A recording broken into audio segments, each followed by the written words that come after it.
Penn State gets Nevada, and again, this is not the most difficult non-conference schedule for the Nittany Lions. They have FIU and Villanova to follow in the non-conference. We had a chance to see them in camp. I think among the big storylines is Jim Knowles coming in as the defensive coordinator. We know about the return of all the star power on this team and the massive expectations. What stood out as you watched him, Jerry?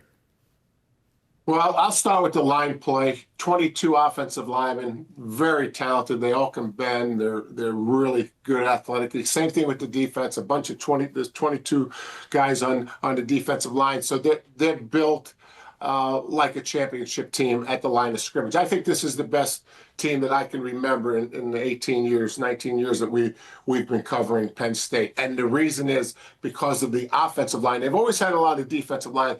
It has taken them so long, and there's reason for this, right? 30% of your recruiting class plays because you out-recruit the 70% that aren't playing when they become sophomores. It takes a long time to get 5 to 8 offensive linemen in your program that are championship level. They have that right now. So that stands out to me. They got some help in the portal with the wide receivers. I think everyone goes into the season saying, can they take the top off the coverage? We didn't have enough explosive plays.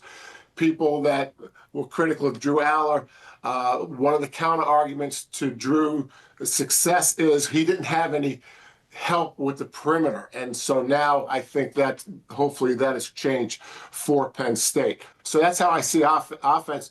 Defensively, Jim Knowles obviously came from Ohio State.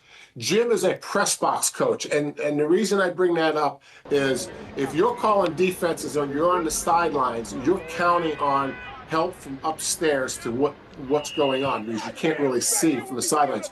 Jim starts upstairs so he can see everything. That's where he's always called it. So the good news for the defensive staff is this will be a dress rehearsal. They play Oregon in a couple weeks at the end of September in the whiteout. This is their first really big game. They need rehearsing the way Jim Knowles calls the defense with him up in the box. Some of his assistants will be in the box and some will be down. So offensively, I think they're positioned at the line of scrimmage better than they ever have in 19 years. Defensively, this will be a good rehearsal. Offensively, I'm guessing Andy Kotelnicki, the offensive coordinator, is going to have a million formations and throwing the ball different places, and he'll be very creative going into the opener.